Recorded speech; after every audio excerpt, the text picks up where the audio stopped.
Hello and welcome to the Coaching Crowd podcast with me, Zoe Hawkins, and my friend and co-host Joe Wheatley. Hi, everybody. Thanks for joining us today. We've got a very special episode today because Zoe and I are being joined by some of our learners who had the opportunity to join us for the recording today. So we have enjoyed a nice exploration and conversations with them about ideas for today's podcast. And the title for today's podcast is how fear shows up in the coaching relationship. And we felt that that was an umbrella for a lot of the topics that were brought to the discussion. Absolutely. And we have got so many notes on our page that we are going to struggle to curb this to 20 minutes. So we'll see what we can cover in the time that we have for you on whatever journey you're enjoying whilst listening to us today. So one of the first things that came up was from one of our learners in the audience who's a relationship coach and talking about this concept of taking sides. And I think this shows up broadly in any coaching relationship beyond just relationship coaching, where clients can bring to coaching things that are happening in their world. So it may be conflict with a line manager, it may be different scenarios that they're faced with that are challenging. And what we know as the coach is only our client's version of reality. And so this concept around, do we take sides? Like, do we show validation and support for our clients by agreeing with them and helping them to explore the perspective that they hold? Or is there some other way of dealing with this concept of side taking? So what would you say about that one, Joe? Well, the thought that also flashed into my mind was around taking sides between your own side as the coach and the coach's side. So thinking about when, as the coach, you may go to supervision and be talking about your client because there's something that you're finding challenging, and thinking about how you present that version of the truth to your supervisor and the role of the supervisor in helping you to explore other perspectives. And I think acknowledgement is really fundamental, like acknowledging the client's experience of their reality. That's always a really important starting point because it is their experience of it. And even as we hear their version of the truth, we are filtering that through our own belief system and ending up with hearing a slightly different version to the version that the client is experiencing as well. And the word sides almost implies perhaps like two sides. And it'd be interesting as you're listening, when you think, should you take sides? How many sides come into your mind? Mm. And even if a client says, oh, I'm in the team and there's been a falling out and everybody's taking this person's side or everybody's taking my side, helping them to explore what does that expression even mean, and using that as a starting point. I think that's a perspective, which is what is it that the client is trying to achieve in the context of what they bring. And I'm reflecting on a client of mine that I was supporting, and what they described was a very toxic relationship. Now, the objective for the client was really about building resilience and building themselves up. And so we talked a lot about how is this relationship helping them to achieve that objective. So it was done without needing to take sides. So validating that this client experienced that relationship as toxic without me saying, yes, it is a toxic relationship. Yes, you should leave it. We were able to navigate that space by helping them to explore their perspectives. So for me as a coach, it's not so much about taking sides, but it's looking at how can I best serve my clients' needs, and doing so in a way where I don't have to get into the story, but I can stay very much in helping the client to appreciate the impact of what is happening for them and what do they want to have happen, I think, which is also important. And in the context of relationship coaching, which is how this question was brought about, if you think about having two clients that you're working with in one session, taking sides can be experienced by giving one individual more airtime than the other. So even if you aren't using words to demonstrate that, it could be interpreted in that way. So ensuring that both parties feel heard is fundamental, I think, in a relationship coaching context.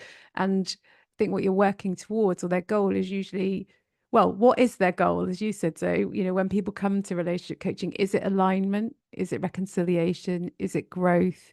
And how does how does that happen? Now, if we go back to contracting, we're very clear with our clients about what our role is as the coach, whether it's in one-to-one coaching, relationship coaching, group coaching, team coaching, or so on. And so some clients may, in a relationship coaching context, and in fact, even in one-to-one, will often ask our opinions as the coach. What do you think? Do you think I should have done that? Do you think it's okay that they did that? And that's where, as a coach, you might feel a little bit caught off guard sometimes, maybe when your client asks you that. And I think the first thing to do is to take some time, gift yourself time in that moment to really be present and reflect on, what are you hearing? What are they here for? What is your role? What might be the impact of you saying different things? So an easy response, and maybe the most neutral response, is to inquire to the client as to what's brought you to ask that question. And how this came up in the context of fear is it kick-started a conversation, didn't it, around not knowing. So, the lady who brought this perspective was actually there's fields of thought in relationship coaching, that some will say taking sides is okay, and some will say taking sides is not okay. And where this expanded our discussion was around, how are we as coaches sitting in the space of not knowing? So not knowing whether you should or shouldn't take a side, and feeling some fear around perhaps getting it wrong. And these are the sorts of topics that people take to supervision to be able to understand what their perspective is. You're forming your own opinion against the backdrop of the profession, and obviously wanting to be the best coach that you can be. But a lot of questions that we ask ourselves in coaching, the answers need to come from within, not from some other body or some shape of competency framework or code of conduct. They come from the intricacies of ourselves, and being able to decide for ourselves what is right for me as the coach and practitioner, and what is right for my client in this moment. And I think there is fear around doing harm or getting something wrong, that many coaches can experience regularly, I think, in coaching. I think you may also have the context in relationship coaching, for example, where you are witness to the way two people are interacting with each other. And if you are witnessing a very unhealthy exchange between two parties, and you're asked on your view, a purist coach is going to stick to the ways that we've discussed before. But there may also be a role for the coach to say, the way I experienced that was like this. That doesn't mean it is like that. How did you experience it? Because that relationship and trust, in the whole relationship, for some people, it is important to have that. And as a coach working in a one-to-one situation, I will give feedback to my clients sometimes around how I experience them sharing something, telling a story. And it comes back to the contract. And you may have a client that says, I want you to be really blunt with me. I want you to be really honest about how you experience me, because there are issues in other relationships in my life, and I feel like I've got a massive blind spot around this, or whatever the contract is, and being in service of the goal. So there's an example there. So we could talk a lot more about taking sides, but we invite you as listeners to kind of just entertain and explore the question in your own mind. What is the reaction that you have to that question? Is it something is a familiar question that you have in your own coaching? Excuse me. Another point of curiosity that came up in our discussion before this was about curiosity. And we talked about habits, and whether our habits as coaches are helpful or unhelpful to clients. And we started to talk about self-awareness. And when we're working with clients, obviously we want to deeply listen to our clients, but whilst also having a lens on how are we in the moments with our clients, and how do we know if what we're doing or sharing is helpful or unhelpful. And I think it comes back to that piece around fear again, which is you want to be of service, you want to be able to help your client in the best way possible. But how do we really know?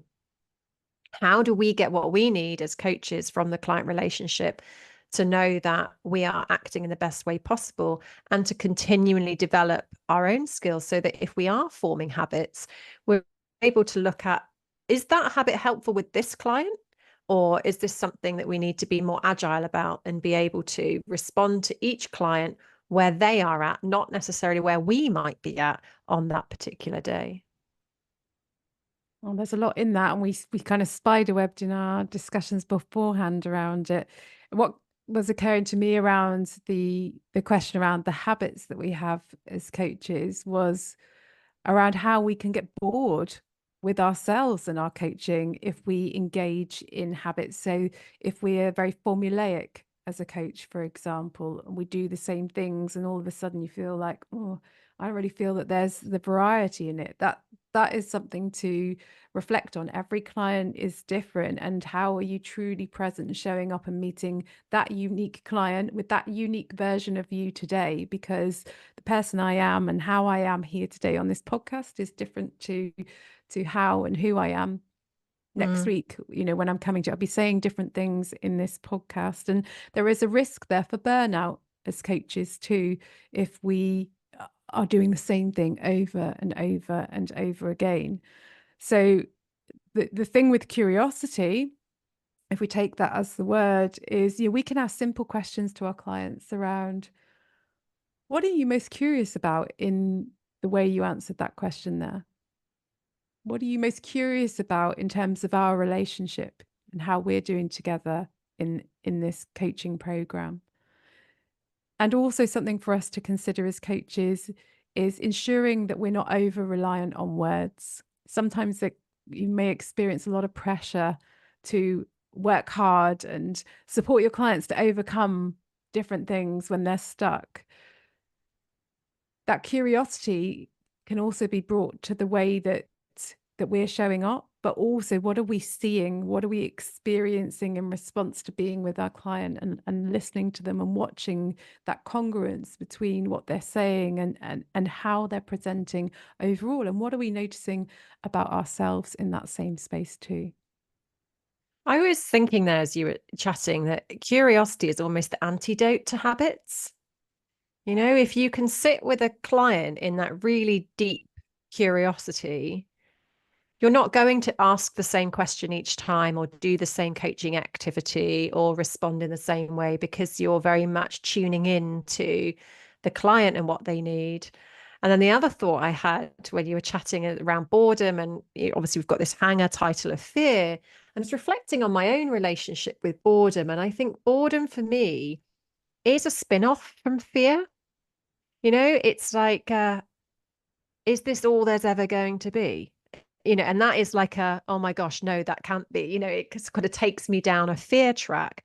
And so I think there's a curiosity that you bring to the emotions that come up for you as a coach. And if you can bring curiosity to those emotions, so it might be, as you said, the sense of burnout or exhaustion from coaching clients, it might be the boredom of your own habits, or it might be the fear of, you know, something a client might bring, but bringing curiosity, like, how come this is showing up for me? What is it that I need as the coach to be able to show up in the best way possible? I know we're meandering down several different Mm. paths, but those are some of the things that just popped into my mind as you were sharing that then. I think there could be people can hold a fear around expressing curiosity, not wanting to probe too much. And I sat in on a session earlier this week, and a training session, and we're exploring the thing that comes up so often, which is, you know, there's curiosity around the story that the client or the coachee is bringing. And there is curiosity about the client and their experience of that, and the stories that they're telling themselves about that experience. And they're two very different things. Our clients know their story, they're very familiar with that narrative. And as useful as it can be to hear that played back through summarizing um, or being asked to summarize it themselves, that can be useful. But sometimes it has the impact of further embedding that story and way of experiencing it.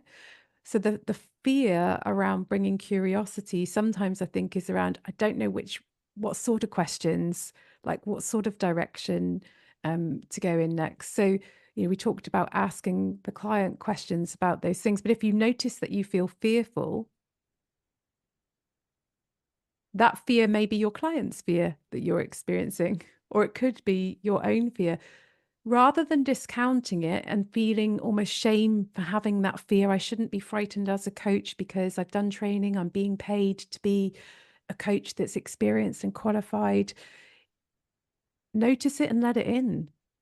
Let it in. What does it have to say? What wisdom does it have to bring in that moment? You have a choice as to whether you share that with your client, that you're noticing that you're feeling a little bit of fear around where to go next. Does that resonate with them at all? So thinking about your own relationship to fear, I think is really important. And Mm. the habits piece, sorry, so is also around, are you engaged in certain habits as a coach because you're frightened of doing something different? And are you frightened of doing something different because you then don't know where that will go? I always describe coaching as a really strange place to be. And what I mean by that is in most conversations in life, you go into a meeting, you have an agenda, or you're turning up roughly knowing like what's going to happen. Or, you're with a friend down in the restaurant having dinner, and you sort of know about their life and the sorts of things that they do, where they work and what they do. But in coaching, you turn up with this client who, in the first session, you really don't know anything about. Yes, you've got your pre-coaching questionnaire, but you don't know anything about, you don't know what they're going to bring. And again, it comes back to that not knowing. And I think so few of us are experienced in not knowing, or just sitting in a not knowing place, because we're conditioned to want to help, or we're conditioned to find a solution for ourselves, and sometimes just existing in that not knowing. And if you look at sort of Otto Scharmer theory of you, it's what they call like the bottom of the U, like sitting in the bottom of the U in that not knowing space. That's a hugely creative zone. Your client doesn't know, you as the coach doesn't know. If you have the courage to sit there long enough, that's where some magic sort of starts to bubble, because there's an acceptance of like, wow, like, okay, this is where we're at. And from there, that's where often the rebuilding starts to happen. But sometimes as a coach, our fear kicks in because we feel like we should know, like we should have the answers. And I think it's worth reminding ourselves that if it were that simple, the client would have dealt with it by now. They aren't coming to you to provide them with a solution to their challenge or their problem. They're coming to coaching to deepen their insight and awareness. They're coming to coaching um, to feel resourced, to reconnect with a creative energy so that they can get back into the space where they can, work through their challenges or find their motivation for themselves. You could even say that coaching only really starts to happen when both the coach and the client don't know. And release the fear around not knowing. It's probably related to like our fear of endings, our fear of of death, like what will happen around it. And even thinking about when you think about meeting your client in that space of not knowing, what sort of image comes into your mind? What happens in your body? Does your heart rate quicken? Does your does all the color go out of your cheeks? Your eyes roll in your head? Or do you feel joy when you think about meeting a client in a space of not knowing? What if you were to meet your client in that space of not knowing and meet them with love? Like, what other emotions do you have that can resource you, or can resource your client in that space? Um, I think it's a wonderful place to be, and it takes that pressure off of, especially when you're newly training as a coach and you're doing all this preparation for the coaching session. Have I done enough prep? Have I got enough tools? Or, the tools are like questions and angles to go, and actually being okay with you, being okay in your own presence, and trusting that all that knowledge, wisdom, and experience and all the emotions, are you emotionally available for your client? It's heart and head, isn't it? When you're in your head space, you're thinking, what's the next question that I can ask? Like, how am I going to help my client? Oh my gosh, like they're not getting any value from this session. I need to try something else. Where's my toolkit? Like, what tool did they mention on lesson 3? Oh my gosh, can't remember. You can go down that path, or you can drop into your heart space as you've described there, Joe, and just meet your client with compassion and ask, like, how is this for you? Like, to be in the space of not knowing, what are you experiencing right now? And be slow and be gentle. And you'll notice some shifts in your client. And sometimes a simple question of, so what now, is a really helpful question in that space, because the client might say, I think I need to just take some time out to reflect on this. Or they might say, do you know what?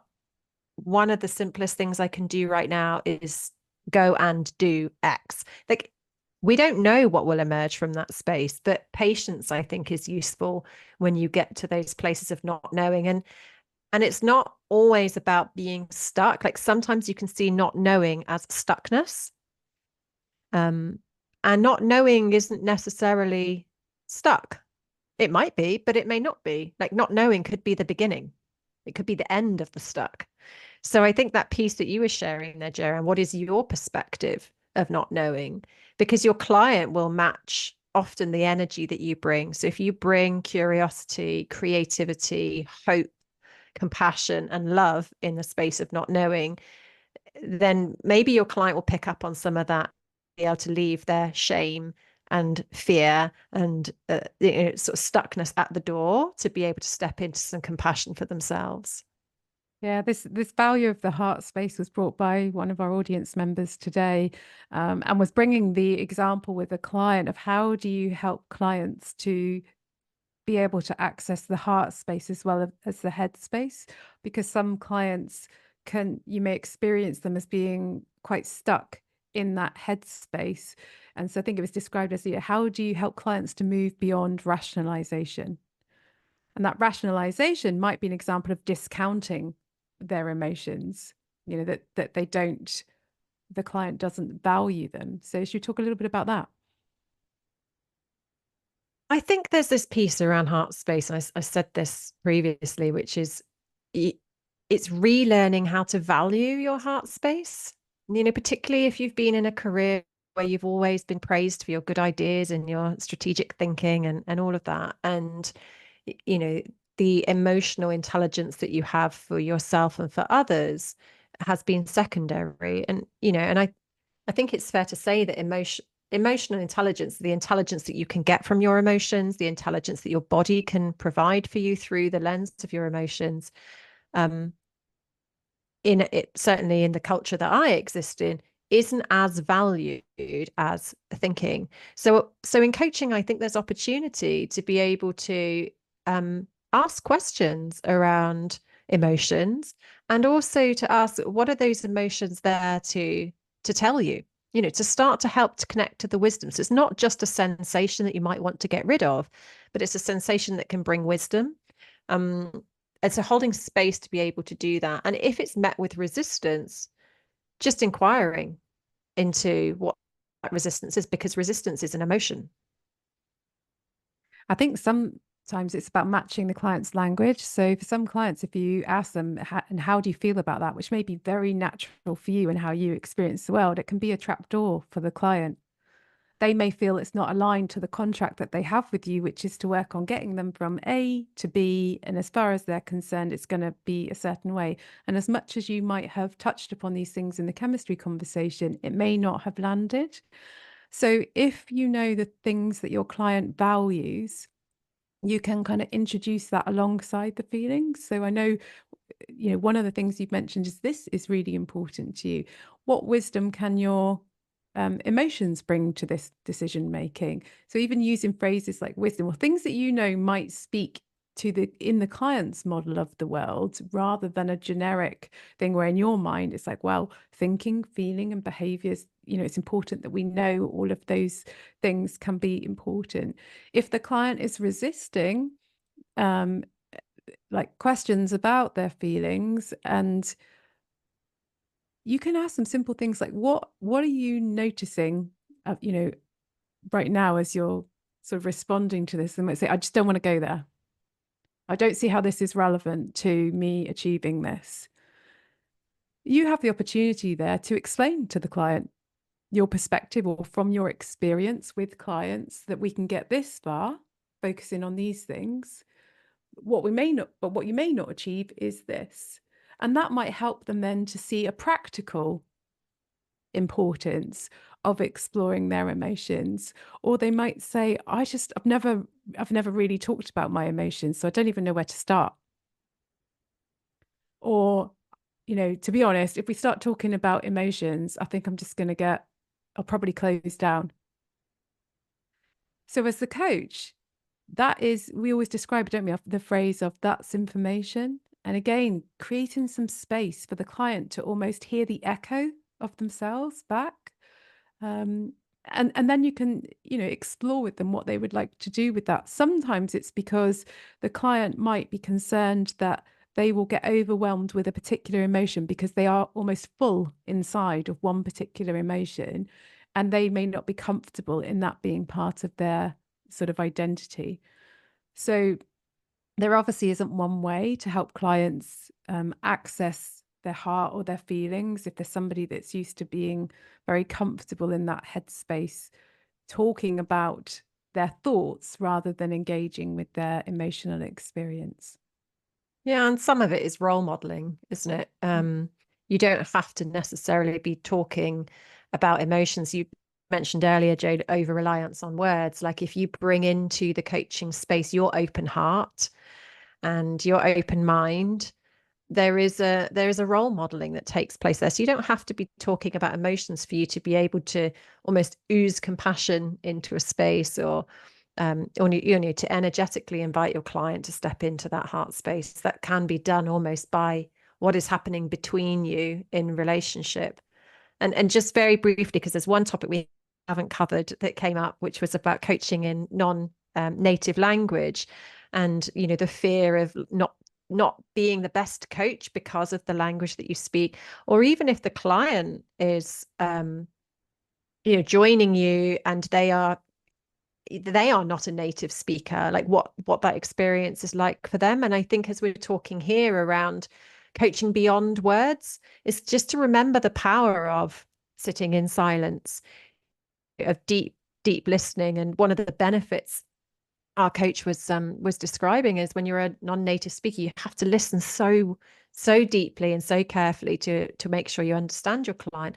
And that deep listening can come with with that spirit of being able to connect in with your client, and that can build the trust and rapport deeply. So there can be fear around it not being a great thing, but also there can be so many benefits that are attached to that too. Because if the coach doesn't speak the same language as the coachee in terms of the native languages, and that if the coach is frightened that the coachee isn't going to feel understood, that could distance and break some rapport because the client may not be able to be fully present. Or they can use it as a wonderful tool to explore and help the client to really get into the detail of helping them to understand themselves. And that's the most important role that we have as coaches, is to help our clients understand themselves. And in doing that, we also learn things about ourselves too. And having that kind of open heart, open mind to learning and growing alongside of our clients is also part of what helps us to overcome any fear that might be around that. And fear can be helpful. Fear isn't a bad thing. It's not something that we need to get away from. It's about noticing it. I'm noticing a fear. Or is my client? Are you hearing or noticing like a fear in your client? Bring the curiosity to it. It's really interesting. I'm wondering what gift it wants to bring me. I'm wondering what the message is that fear is wanting to bring into this space or in relation to the goal right now. So as we said at the beginning, we were going to struggle to keep this to a 15-minute episode. So you got a bit of a bonus one this week. I hope it's been valuable for you. If you do enjoy listening to our podcast, please do rate and subscribe to the podcast wherever you're listening to us. And if you can leave a review, we love reading your perspectives about our podcast. So please do share. Thanks very Yeah. much for joining us.